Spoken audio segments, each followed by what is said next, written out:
Hey, so I don't think, I'm not going to say we're on an automotive kick, but I think we've taken a turn down the automotive path. And hope what I say doesn't wind anybody up, but it might. I don't want it to. It's not my intention, because I'd like to see if maybe we can just take this thing full circle. And from a standpoint of, if something is outside of your control, while aggravating and certainly a shame, it may not be worth getting pissed about. I mean, you can get pissed about it, I suppose. You got to feel how you feel, right? Your feelings are valid.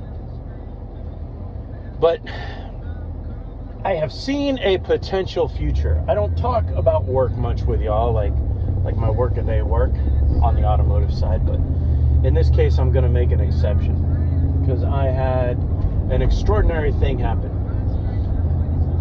I don't think I've ever shared it fully. I know, some don't, but the shop that I'm at, we work on hybrids and electric too. You know, the cars that run on electric in addition to gasoline.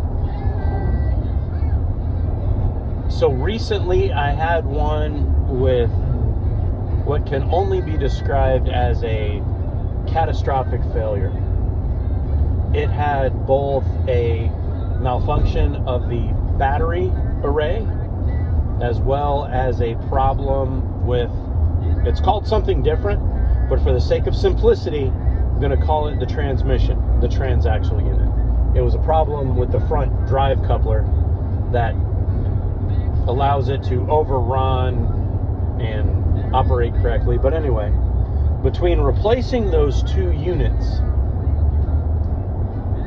the repairs, parts, and labor will come to $11,000 plus some change.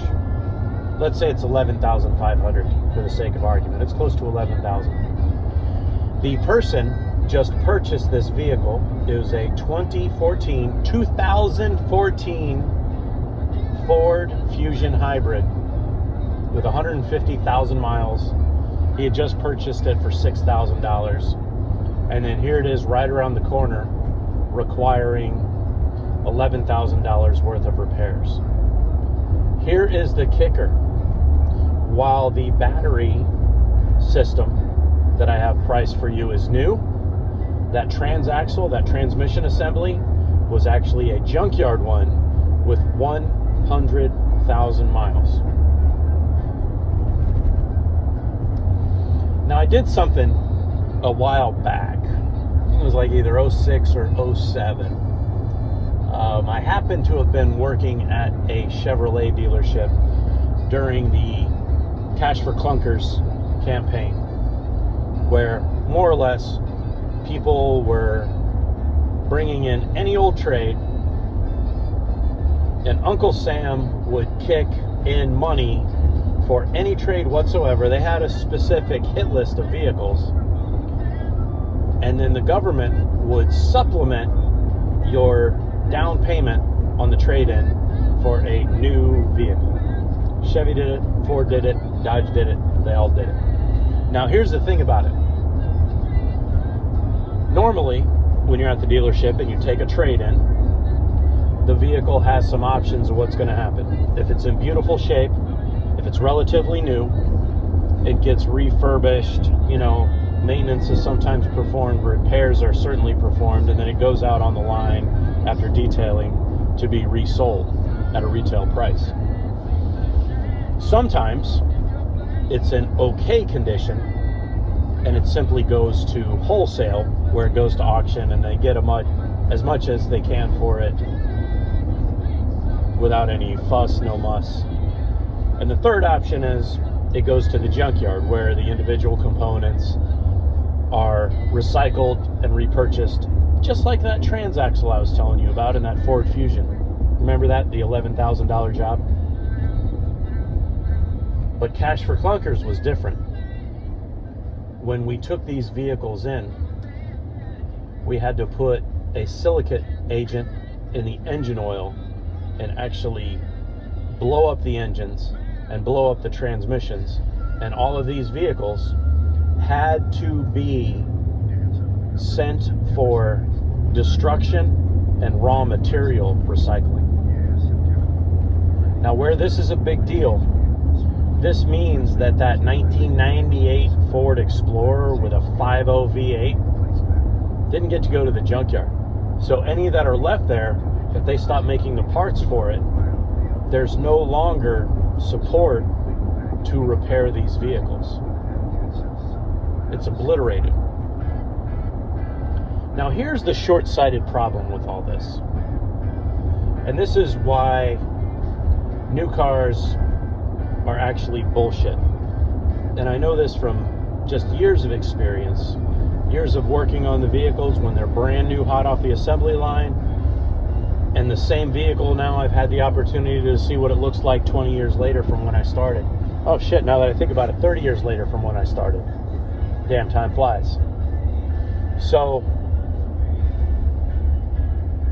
going from Henry Ford's original concept of mass production and duplication in manufacturing to allow a cheap cost, cars are very unique. They're unique to model, they're unique to brand, they're unique to year. Where it's a problem,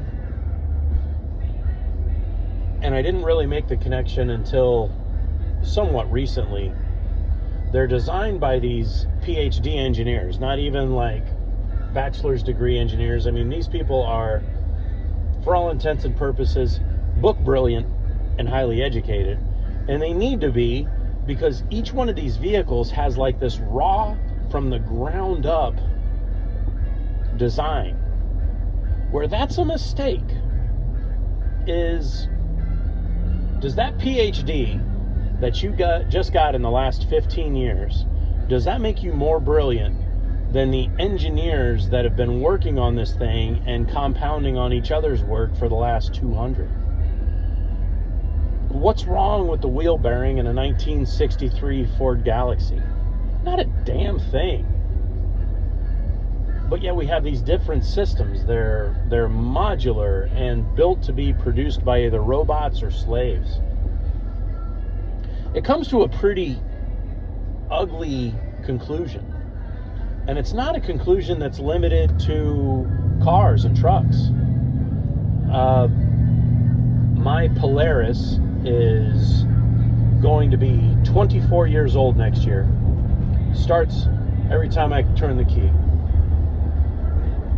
The other ones in the club that are only a couple years have been having fuel pump issues. They've been having control module issues, the control hub in the top.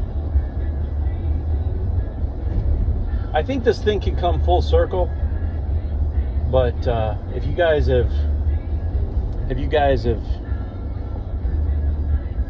ever seen Rocky 3 with Clubber Lang, you know, Mr. T, you know, what's my prediction for the fight? Pain.